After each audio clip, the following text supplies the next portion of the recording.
Olá, boa noite. Eu sou o advogado Armando e hoje a gente vai fazer uma live sobre saúde mental e relacionamento, relações humanas, relações de trabalho, relações familiares e como isso se dá no ambiente jurídico, uma abordagem psicológica humanizada.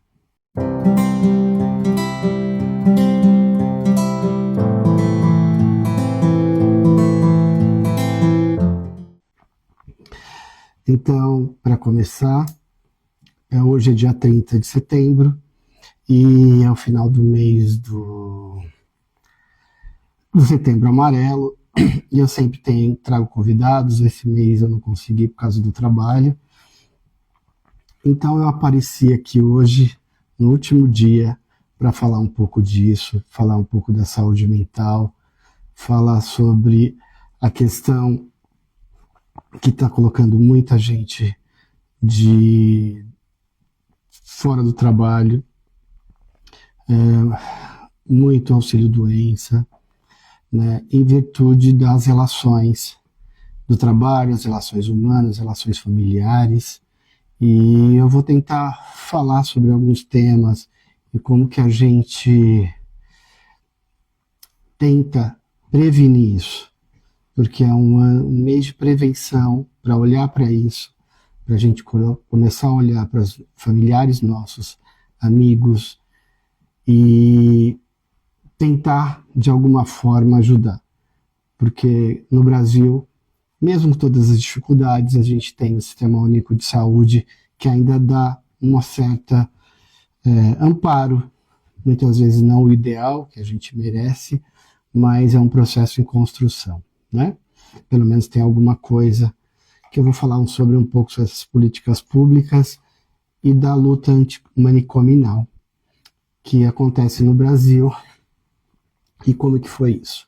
Então, para falar um pouco de saúde mental, a gente precisa primeiro entender que como era tratado a saúde mental, né, na história da humanidade, principalmente no século passado. E se alguém quer falar sobre, quer entender um pouco da saúde mental, a gente tem que ir para a filosofia, para o Foucault, para um grande filósofo, e ele vai trabalhar essa questão de encarceramento na parte psiquiátrica, né? De lugares longe. Então, eu estou aqui na Serra, então aqui tem o Juqueri, que é longe de tudo, né? Então, no meio do mato. Né? Depois as cidades vão crescendo, vai se ampliando, a Grande São Paulo ficou mais próximo, e aí tem cidades próximas. Mas antigamente era muito difícil acesso. Tinha a estrada de ferro, né, que ligava Santos a Jundiaí, que passava, né, mas era longe de tudo. Né? Você imagina isso no século passado. Então, o Foucault vai falar sobre isso. Então, se alguém quer entender um pouco do mecanismo, como que a sociedade lidar com o diferente, então, até a questão, a saúde mental era tratada, principalmente na Europa, para tratar pessoas que pensavam diferentes, opiniões diferentes, politicamente diferentes, você internava. Familiares que eram um pouco diferentes também era internado e tratado de uma maneira muito desumana. No Brasil, você tem um movimento para acabar com os manicômios, né? Então você e tem um outro modelo que é o modelo ambulatorial, né? Que você tem, que é chamado CAPS, né? E também tem o CAPS infantil, né? Que é de portas abertas. Então, e nessa política você tem até a política de pessoas que não têm família. Você tem o SUS junto com as prefeituras, isso cada dia menos é tirado dinheiro, que são habitações coletivas de 3, 4 pessoas, onde o Estado aluga uma casa pequena, e aí você tem uma enfermeira de 12 em 12 horas para dar um medicamento, entendeu? Para cuidar. Então, é uma experiência muito rica, tá bom? Tem vários documentários, várias matérias no YouTube, vocês colocam sobre isso, sobre casas de moradia para pessoas que não têm habitação. Só que, como isso não dá voto, o doido, entre aspas, o não tratado, não dá voto, as prefeituras começam a tirar dinheiro disso. Porque você tem depois um outro movimento falando assim, não, mas tem pessoas desempregadas, tem pessoa doente, por que eu vou dar casa para doidos? Tem pessoas morando na rua, meu filho não tem casa. Então, essa questão de lidar com a loucura, da loucura como preso, ficar dentro da cidade e ser cuidada pela comunidade, né? Então você tem trabalhos que funcionam muito, onde você tem espaços, onde as pessoas plantam, onde elas constroem. A agricultura urbana em São Paulo tem um papel muito importante, algumas hortas que pegam esse pessoal do CAPES, e aí tem aula, e aí alguns têm trabalho, né, e tem supervisão. Então, são ferramentas para você tirar da exclusão e dar uma cidadania para essas pessoas. E quando você der o trabalho, tem um projeto muito bom que é usar o CAPES com áreas abandonadas, com biólogos, né, com assistentes sociais, com o pessoal da psiquiatria, da psicologia, para acompanhar, para que essas pessoas que hoje têm loas, ou não está desempregada, ou que não tem renda, você conseguir ter uma renda na agricultura urbana para que ela não precise depender do Estado, né? E ela mesma possa se suprir, né? Pagando o seu INSS para ter uma aposentadoria. Então, são políticas públicas que funcionam, tem várias experiências muito ricas, principalmente em São Paulo, mas pelo Brasil, que trata a saúde mental dando uma inclusão, porque essas pessoas ficam excluídas. São pessoas, entre aspas, que começam a ter uma personalidade difícil. Então, é muito difícil conviver. Então, a família começa primeiro a ter dificuldade, né? E aí, eu estou falando de forma geral sobre saúde pública e sobre políticas públicas, mas vamos voltar um pouco nas relações humanas. E você começa com a criança. Então você tem algumas síndromes, algumas questões que hoje, em virtude das redes sociais, ajudou muito, mas também tem umas questões de colocar estereótipos naquelas pessoas, mas também é bom para entender. Então a criança, muitas vezes um TDAH, né, um bipolar, né, alguém que tem outros sintomas que são chamados difíceis, né, tem dificuldade na escola, e aí a família trata muitas vezes com violência por falta de estrutura familiar, e essa criança e esse adolescente vai para a rua, vai para as drogas. Então, a gente precisa entender que a saúde mental começa em casa, né? E procurar ajuda é fundamental. Por isso que você tem o CAPES infantil. E se você não conseguir, uma criança que tem certas dificuldades na escola, você tem o Conselho Tutelar, você tem o CAPES infantil, e se isso não conseguir, procure o Ministério Público e também a Defensoria Pública para entrar com processos para garantir um acompanhamento psicológico dessa criança, tudo bem? Então, mas funciona, o CAPES infantil é uma coisa que funciona, só que tem poucas pessoas e poucas vagas, e aí é uma questão de votar em vereadores, votar em prefeitos que têm uma política para a saúde mental, tudo bem? Hoje em dia se privatizou o Sistema Único de Saúde, você não tem mais plano de carreira, então hoje são as OSs, que são, entre aspas, ONGs, sem fins lucrativos, que contratam profissionais, né, com baixos salários, com precarização, para você ter lucro para atendimento, onde não visa qualidade. Então, mas isso você tem também que participar na sua cidade nos conselhos de saúde. Na sua própria UBS, você tem os conselhos da UBS, que é eleito. que você tem, depois você tem os conselhos municipais, estaduais e federais. E você também tem uma ferramenta que é a questão da Câmara de Vereadores, aonde você tem as comissões de saúde. Então, e você pode ir lá. Então, os projetos de lei ligados à saúde vai para a comissão. São várias comissões, mas a da saúde você pode participar, você pode pedir a palavra, você pode levar representantes. Então, são ferramentas da democracia participativa que são formas da gente interferir nesse processo, além do voto. Mas quando você vai para dentro da Câmara, você vai ver quem é que funciona, quem é que está lá, quem não vai, quem é que participa, quem que destina dinheiro para a UBS, para a saúde. Então você vai percebendo quem realmente funciona. Tudo bem? Então, voltando agora nas relações humanas. Entender que transtorno precisa ser tratado e você tem alguns tipos de transtornos, como esquizofrenia, que a gente fala que é a pessoa que fala, que conversa, que sai andando, precisa ser tratado.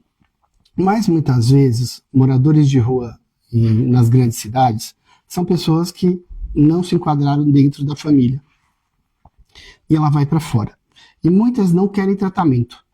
Então, principalmente quando é jovem, e a droga é sempre uma ferramenta de um tratamento, entre aspas, ilegal, onde ele cria um grupo, lá ele é aceito, mesmo que seja na maconha, mesmo que seja no crack, ou em qualquer outro tipo de grupo, você consegue ser aceito.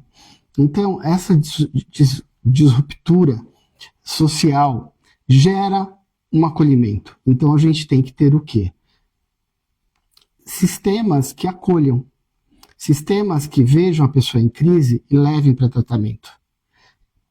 E depois que essa pessoa fica boa, procurar a família e tal. E se ela não quiser, devolva ela. Mas tem as casas de passagem. Você tem pessoas que não se enquadram dentro desse sistema de emprego, estudo, trabalho e tal. E ela quer viver outro modelo. E muitas vezes a rua é o espaço dela. E tem pessoas que não se enquadram mais nesse sistema.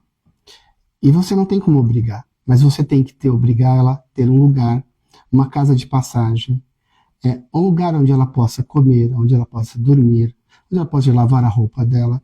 O Papa Francisco teve uma boa ideia, que ele pegou prédios do Vaticano e ele fez a lavanderia do Papa.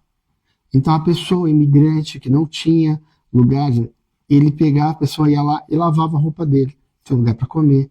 Então, as igrejas, as questões religiosas, têm esse processo de ajudar. Muitas vezes dando comida, mas não só isso. A gente precisa criar estruturas para que tenha essas casas de passagem, onde possa ter o cachorro dele, um lugar para ter o cachorro dele, que muitas vezes é o grande companheiro, só que você vai para lugares da prefeitura, muitas vezes o cachorro não entra, ele não vá para lá, então não tem um acolhimento, entende? Então, e ter profissionais qualificados, tudo bem? Que é o caso que você não tem um serviço público ligado a ter concurso público e plano de carreira, você tem pessoas que estão ali somente na OS por causa do salário, de forma precária, e quando ele fica no processo de muita desgaste psicológico, ele vai embora e abandona e vem outro. Então você não tem uma estrutura que acolha o funcionário. E isso pode gerar também dentro de uma sociedade que está muito ligada à concorrência, sistemas de opressão, sistemas de brincadeira, de chacota, de que você é lerdo. Saiu uma decisão agora de uma pessoa que tinha TDAH e ganhou um troféu do mais lerdo. E a justiça entendeu que tinha que ser indenizada. Então, tudo isso é saúde mental. E tudo passa pelos afetos. Tem uma lei para as empresas ter programas de saúde mental, Mas o que a gente vê na prática não é isso. É uma concorrência desleal, uma pessoa querendo tomar o lugar da outra, né? Isso acontece quando você tem um processo, principalmente, de grande competição e poucas vagas. A gente precisa entender que a partir da década de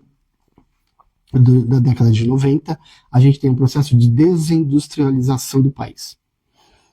E o que acontece com isso? Quando você tem uma desindustrialização, você começa a baixar muito o nível salarial. E aí você começa a ter uma sociedade de serviço. Tudo bem? A gente, na década de 80, tinha o maior parque industrial do mundo. E a China veio copiar o nosso modelo. A China, em 20 anos, ela conseguiu tirar 800 milhões da pobreza.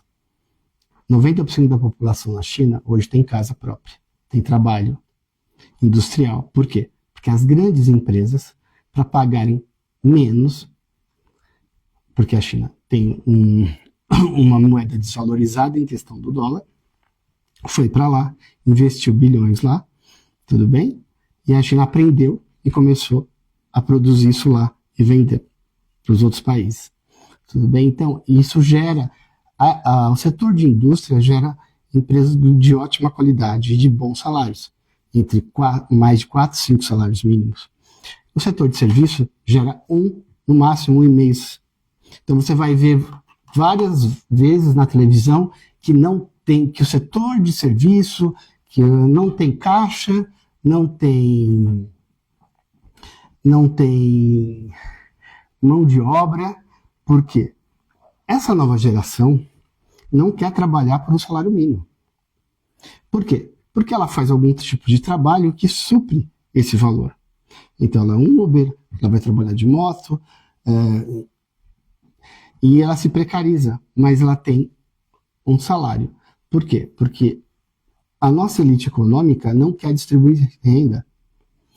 E tanto que é uma briga para desvincular o salário mínimo da aposentadoria, do LOAS. Então, você tem sempre esse tipo de briga quando você tem mudanças de governo. Tudo bem? Por quê? Porque a gente é um dos países mais desiguais do mundo, onde você tem uma elite que concentra grande parte da riqueza. E eu vejo pessoas que colocam Botox, gastam 5, 10 mil reais no Botox, em procedimento, mas não quer pagar 100 reais para um pedreiro, para um encanador que vai arrumar a bacia do apartamento dela. Tudo bem? Então, a gente tem uma questão de uma elite, de uma classe média, que não quer pagar o que realmente vale o trabalho. Tudo bem? Então, a gente precisa entender que saúde mental está ligado à relação, mas também a questão de moradia, de trabalho, de respeito, de transporte. É todo um ciclo de uma sociedade de bem-estar social que a gente conseguiu ter avanços, mas ainda realmente temos muita dificuldade. Então, vou tentar explicar. A partir dos anos 2000, a gente tem um processo do neoliberalismo com Fernando Collor de Mello, que abre as empresas estrangeiras entrarem no Brasil, principalmente as empresas de carros, né? E aí isso começou a fazer o quê? A quebrar as empresas de desenvolvimento de peça. Ficou mais barato produzir fora. Por quê? E aí, o que você faz? Você não tem a taxa de importação, os carros chegavam em preços muito abaixo do nosso, nível de qualidade muito acima, e em vez de a gente ter uma política de industrialização, de proteção por tempo, a gente abriu, e as empresas e as grandes empresas de montadoras de peça começaram a quebrar, tudo bem? E aí essas empresas começaram a comprar de fora e só carimbar e entregar. Isso piora com o Fernando Henrique, quando você estabiliza a inflação, mas você mantém por 4 anos a paridade de R$1 o dólar. Você fez o quê? Você comprava, você mantinha artificialmente o dólar estabilizado a R$ 1, de forma usando as reservas internacionais. Por quê? Porque você comprava mais de fora e as nossas exportações tinham dificuldade.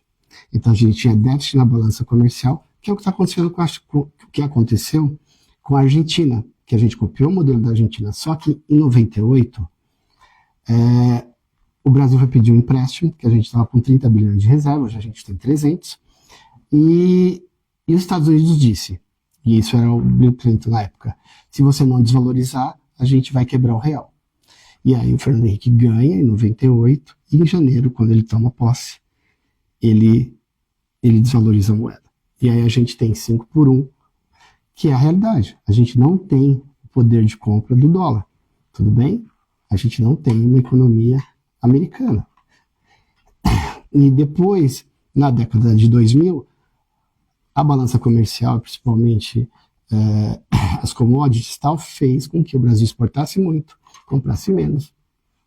E a gente fez poupança, por isso que a nossa moeda consegue estar estável no mundo. Tudo bem? Então, pensar também que política industrial tem a ver com saúde mental. Então, você tem um jovem que não tem onde trabalhar. Então, eu vou fazer faculdade para quê? E aí você tem um outro movimento que acontece na década de 2010, chamado a Lava Jato. A Lava Jato foi criada pelos americanos, primeiro para tomar o pré-sal, entendeu? Porque o pré-sal era totalmente do povo brasileiro, foi feita uma lei no governo Dilma, que era 70% para a educação, todo o petróleo, e 30% para a saúde. A gente ia ter um fundo para desenvolver o país. A Noruega, o estado de bem-estar social é totalmente pago pelo petróleo que é tirado nas áreas geladas de lá. Tudo bem? E aí, o dinheiro do petróleo banca saúde, previdência, escola de primeiro mundo. Tudo bem? Via financiamento. Tudo bem? Hoje em dia, para você ter ideia, os países desenvolvidos gastam em média R$100 mil por aluno por ano. Tudo bem? Isso dá em média R$10 mil por mês, 8, 7 mil por mês. A gente não gasta, acho que por ano, nem R$2 mil por ano. Então a gente precisa entender que falta dinheiro. E aí a gente tinha um processo de desenvolvimento. A Lava Jato vem para quê? Para quebrar as empresas brasileiras, principalmente de base, né?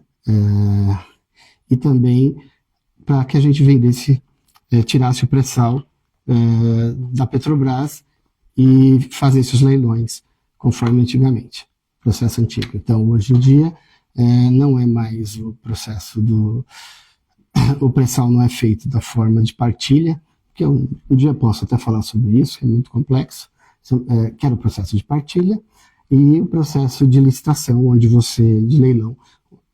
Então, voltou. A primeira coisa que aconteceu quando a Dilma sai foi mudar o Temer muda para o leilão, para os leilões. Então, e aí o Brasil hoje tem muita dificuldade no seu desenvolvimento, tudo bem? A gente precisa entender que, e aí a gente quebrou a Odebrecht, né, as grandes empresas de produção que gerava muita engenharia pesada, muito emprego. Né? Então, por trás da corrupção tem em todo mundo.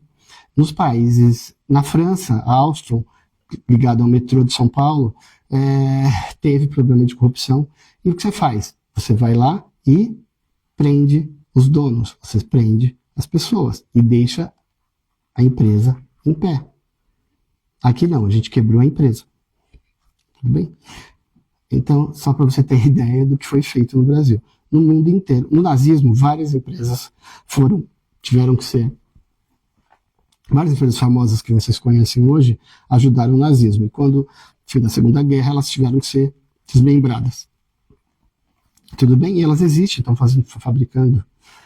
Então, a gente precisa entender que saúde mental tem a ver com tudo isso. Por quê? Desemprego, baixo salário, gera também problemas de divórcio, gera problema com os filhos. Então, um pai desempregado, uma mãe que briga, isso gera vários problemas também nas relações. E a gente precisa entender que a gente faz parte de um movimento, de um mundo onde ele virou complexo e que não é uma coisa só. Não é só isso, não é o problema do imigrante. O problema do Brasil é o problema da distribuição de renda. Por quê? A gente tem um sistema que é controlado pela Faria Lima, pelo financismo, né, que não deixa investimento, não investe em empresas, né, infraestrutura. Então a gente é o fundamental, por isso que a gente precisou. Teve a reforma do IR, tributação dos ricos. Então, isso que a gente precisa entender, que a gente precisa tributar os ricos. No Brasil, os ricos não são tributados. E a gente, esse modelo do IR até os 5 mil é excelente. E a gente tem que aumentar isso, principalmente para até 7 mil, seria importante, tá bom? De forma proporcional, mas seria muito importante, porque esse dinheiro que sobrar seria para o consumo. A gente teria um processo até do aumento do PIB, né? Porque esse dinheiro que ia para o governo vai para isso, só que precisa tampar. A gente precisa tampar o dinheiro. Isso precisa tirar de algum lugar e a gente tem que tirar dos super ricos, que é uma minoria que concentra toda a maioria da renda do país. Tudo bem? Isso é no mundo, não só, mas o Brasil é onde há mais desigualdade pelo tamanho do Brasil. Tudo bem? Agora vamos falar um pouco de saúde mental ligada às relações. Nas relações amorosas, a gente precisa entender que eu vejo pessoas depressivas, pessoas com medo, pessoas inseguras, homens que não deixam a mulher trabalhar, proíbem ela de estudar. Então, aí a gente vai entrar num outro problema da saúde mental das relações, de como eu escolho os meus relacionamentos, de como que eu posso entender se esse homem é um homem que é para mim ou é um homem para eu passar longe. Primeira coisa que eu falo, um homem bacana, ele vai te apoiar sempre em tudo. Primeira coisa que ele pergunta, você tem vontade de estudar? Se a gente está falando de uma sociedade do conhecimento, da tecnologia, a gente precisa, primeiro, ajudar a nossa companheira, o nosso companheiro a estudar. Se ele não quer estudar, a gente primeiro tem que entender, tá, vou fazer o quê? Vou ser Uber, vou trabalhar de motoboy, só que você hoje tem os drones, você tem os carros autônomos. Então, entre 5 e 10 anos, provavelmente a gente não tenha mais Uber. Provavelmente os carros irão buscar as pessoas, entregar as pessoas, e a própria Uber não vai precisar pagar a pessoa. Na China, você já tem sistemas de drones que levam, entregam em determinados pontos, e alguns robôs, nos países nórdicos que tem muito gelo, você já tem robozinhos onde você põe a pizza, coisa, e ele vai e leva para casa das pessoas. Tudo bem? Estou falando que isso vai acontecer no Brasil, mas vai diminuir muito a necessidade de entregadores. Tudo bem? Porque os grandes drones vão fazer esse tipo de trabalho e vai levar para algum lugar. E muitas vezes entregar. Então, a tecnologia, esse tipo de trabalho desqualificado, muito provavelmente vai ficar muito escasso. Tudo bem? É claro que a gente está num país subdesenvolvido, que essas coisas demoram um pouco mais para chegar. Mas em médio e longo prazo, motorista de caminhão, esse tipo de coisa vai ser autônomo. Tudo bem? Então, a gente hoje já tem metrô autônomo.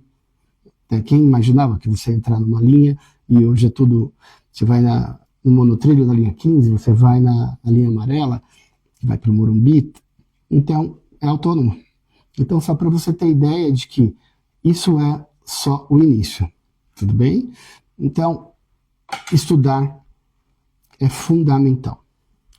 Estudar o que eu vou fazer daqui 10 anos. Tem profissões que não vai existir mais. Não vai existir mais. Processos repetitivos não vai existir mais. Então, e vai ser criada outras profissões. O Google ajuda hoje isso. Você tem hoje revistas, você tem matérias, profissões do futuro, profissões que vão ser extintas. Já tem universidades que fazem estudo isso. Trabalho muito com carreira e ajudo até minhas clientes que estão fora do mercado de trabalho, a procurar trabalho, a testes para que elas descubram mudança de projeto de vida. Então, a gente primeiro precisa olhar para isso. Uma sociedade em ampla transformação, onde a tecnologia é um grande divisor, e a gente precisa entender para onde ir. Tudo bem? As questões, vejo amigos meus falando de advogados e tal, muitos advogados, a gente forma muitos advogados. A gente tem mais de 1 milhão de advogados. Só que qual é a diferença hoje? A qualidade. Não adianta você ter quantidade se você não tem qualidade. Então, o trabalho, é a vida, é a indicação, é como essa pessoa trata numa sociedade onde tudo é feito de forma virtual, onde uma ansiedade, eu quero um advogado, que eu mande um WhatsApp e ele me responda. Não. Problemas complexos por vídeo. Eu preciso atender essa pessoa. Claro, se for um caso de urgência, de emergência, sim. Mas se é uma pessoa que pode esperar, tem que esperar. Você fala, olha, tal coisa, me mande um áudio. Esse caso é um caso. Não é de urgência, nem de emergência. Tem casos que eu saio no final de semana para atender, de noite, de madrugada. Isso não é nenhum problema para mim. Mas a gente precisa entender, saber se esse caso é de urgência ou de emergência. Ou é um caso normal, que dá para esperar os horários. Tudo bem?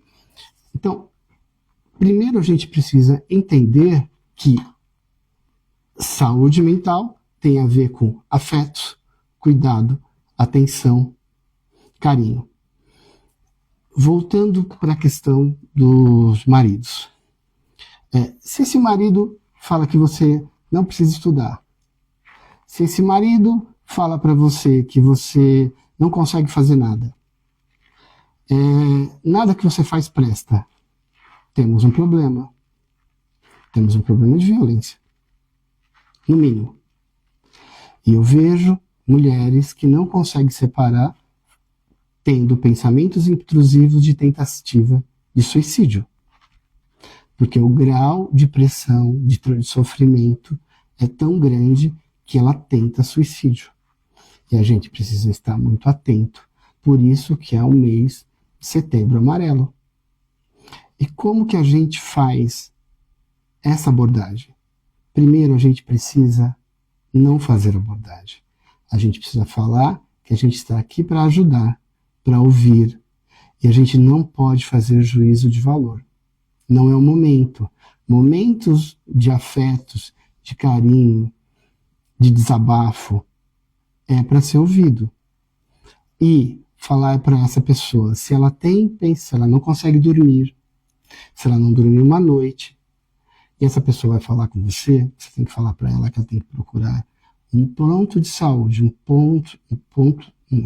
pronto atendimento.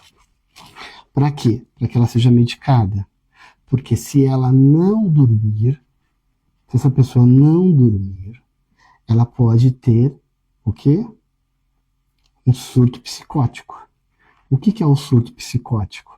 É você sair da casinha, é você muitas vezes agredir o companheiro, agredir a família, ou sair sem rumo, ou tentativa de suicídio. Então, de forma inconsciente, quando está no surto psicótico, tá? Mas a gente precisa ser... Você quer que eu vou com você no médico? E aí, precisa explicar para ela que dormir é fundamental. Se a gente não dormir, a gente entra num processo de depressão. Então, o que é mais importante? Eu preciso acolher. não é hora de falar da relação dela, da relação familiar, nada. É hora de acolher. Filhos de pais separados. Muitas vezes os filhos e filhas vão para a casa dos pais, mas voltam transtornados, voltam chorando, voltam violentos, dependendo da idade. Nesses casos, precisa procurar ajuda psicológica. Tudo bem? E o CAPS infantil e o conselho tutelar é uma das ferramentas. Tudo bem? Então, por quê? Preciso estar muito atento, porque muitas vezes essa criança está sofrendo violência lá, ou está acontecendo alguma coisa lá que ele vem para casa de uma maneira muito diferente do habitual dele. Tudo bem? E aí com orientação médica, e aí com orientação jurídica, você pode, em determinados momentos, suspender a visita até entender, falar para o juiz, entender o que está acontecendo com essa criança. Tudo bem? Então, a gente tem soluções, mas o importante é olhar o que está acontecendo com essa criança. Tudo bem? Uma outra questão importante na prevenção do suicídio, né? Que a gente tem os centros de ouvir. Eu vou até olhar aqui o número, que você fica 24 horas as pessoas conversando. Tudo bem? Para que oriente, para que seja alguém. A solidão é um processo muito grande de causa de suicídio. É uma coisa que não é falado, porque não se fala de suicídio, porque senão você pode fazer propaganda e aumenta o número. Então, o suicídio ele precisa ser tratado como uma coisa grave e médico. É uma questão médica, não é de religião. É uma questão médica, que pode ter uma origem familiar, amorosa, de trabalho. Tudo bem? Então, pela minha experiência, é assim que você ajuda. Primeiro, procurar tratamento do ponto-socorro. Estou em crise? Estou com pensamento suicida? Vou para um PS. Peço ajuda para alguém me levar, se eu não consigo ir junto. Tudo bem? Então, isso é fundamental. Não deixe essa pessoa em casa, porque ela pode cometer suicídio. E também não é hora de julgar. Você está assim por isso. Não. Quem tem que fazer essa análise é o médico, é o psicólogo e não é você. Tudo bem? E se um dia ela pedir a sua opinião, você diga. Mas a gente precisa ter noção, a gente tem que ter empatia para saber se é hora ou não de dizer a realidade. Porque muitas vezes essas pessoas vivem fora da realidade. Elas não conseguem ver a realidade e aí elas querem fugir da realidade. E o suicídio, o que é isso? Uma fuga daquela vida dela, porque ela não consegue lidar com aquelas questões. E existe solução para tudo, só não para a morte. Então, o mais importante é a orientação, é acolhimento, é afeto. Se ela se sente segura, ela não se mata.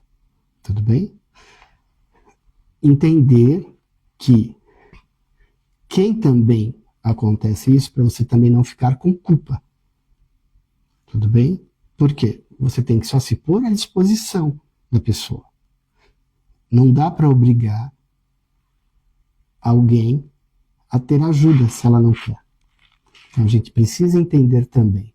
Por isso que a gente precisa ter afetos, ter empatia, estar presente.